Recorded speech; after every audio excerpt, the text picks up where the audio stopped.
Eu sou Mário Persona e essas são as respostas que eu dei aos que me perguntaram sobre a Bíblia. Você perguntou se as promessas feitas a Israel agora seriam para a igreja. Isso porque depois de eu publicar uma resposta no site respondi.com.br, que tinha o título "Que livro ler para entender a diferença entre Israel, igreja e gentios?", eu lembrei-me de um episódio que ocorreu em 2011, quando eu participava de uma conferência de irmãos congregados somente ao nome do Senhor nos Estados Unidos. Eu encontrei-me lá com um irmão que conheço há muitos anos, e ele me contou da sua visita a um museu do Holocausto que existe em Israel, onde há uma lista das pessoas que ajudaram a salvar judeus durante a Segunda Guerra Mundial. Aí, olhando os nomes da lista, ele ficou surpreso porque encontrou lá o nome de John Nelson Darby, que obviamente viveu muito antes da Segunda Guerra Mundial. Ele morreu no século XIX, no final do século XIX. Aí o guia do museu explicou que a influência de John Nelson Darby entre os cristãos do sul da França foi tão grande que milhares de judeus, cerca de 4 mil, apenas em uma comunidade de 24 mil pessoas, milhares de judeus foram escondidos nas casas e fazendas de irmãos que acreditavam ser Israel, o povo escolhido por Deus, e rejeitavam a teologia da substituição, que é professada pela maioria das denominações católicas e protestantes. Essa teologia da substituição diz que as promessas de Deus para Israel ficaram sendo para a igreja, e, portanto, no futuro não existe um lugar na terra prometido para Israel. Tal lugar seria da igreja. Então eu pesquisei pelas palavras Darby e também Le Chambon, que é o local da França, e descobri que existe muito material sobre o assunto. Um dos textos dizia o seguinte: quando as igrejas de toda a Europa cederam ao nazismo e passaram a cooperar com a solução final, na vila Le Chambon-sur-Lignon, ao sudeste de Vichy, na França, havia uma comunidade de religiosos protestantes que rejeitavam a teologia da substituição, acreditando que os judeus eram o povo escolhido de Deus.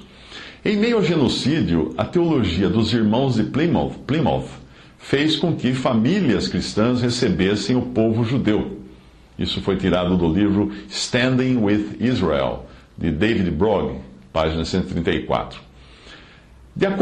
Agora um outro texto. De acordo com Mordecai Paldiel de Yad Vashem, os atos de justiça dos aldeões, ele chama aqui de darbitas, né? Mas claro, Darby nunca criou nenhuma religião ou filosofia, dos aldeões darbitas de Le Chambon-sur-Lignon, foram provavelmente o caso mais conhecido de caridade cristã na história do Holocausto.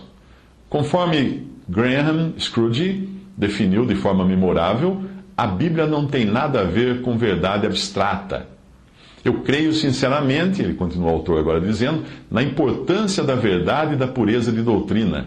E o autor ainda diz: não sou membro desses irmãos e nem sou um dispensacionalista, e nem, usando a definição de Paul Wilkinson, sou um cristão sionista. Todavia, se formos julgar a pureza das doutrinas por seus resultados práticos, a teologia de Darby faz infinitamente mais sentido do que muitos de seus teologicamente sofisticados e esnobes detratores ou acusadores. O livro citado é For Zion's Sake, Christians, Sionismo Cristão e o papel de John Nelson Darby no sionismo cristão, de Paul Richard Wilkinson. Outro texto que eu encontrei na web mencionava uma parte do livro Lest Innocent Blood Be Shed, a história da vila de Le Chambon e como a bondade aconteceu ali, de Philip Hallie. Observação: o autor do livro usa a expressão darbista, agora, né, nesse caso, com a qual os irmãos congregados ao nome do Senhor não concordam, obviamente. Ninguém segue Darby aqui. Abrindo aspas, então, o que ele cita nesse livro: o modo como um darbista recebeu uma mulher judia em sua casa revela o modo como a Bíblia funcionava no meio desses cristãos.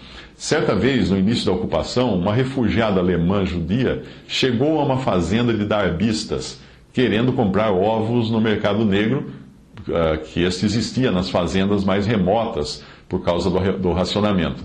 Ela foi convidada a entrar na cozinha e, em voz baixa, A mulher que a convidou a entrar perguntou, com os olhos brilhando de interesse: Você é judia? A mulher, que já havia sido torturada por ser judia, deu um passo atrás, trêmula, e ficou ainda mais apavorada quando a outra subiu correndo as escadas, chamando: Marido, filhos, venham, desçam. Mas o pavor da mulher judia desapareceu quando a outra acrescentou, à medida que a família descia: Vejam, vejam, família, temos em nossa casa uma representante do povo escolhido. A mulher darbista enxergava a estranha perseguida em sua casa com uma perspectiva totalmente diferente daquela do governo francês. A ajuda que ela prestou não foi no sentido de se opor ao governo, mas de obedecer a uma autoridade superior, Deus. Até aí, um trecho do livro citado.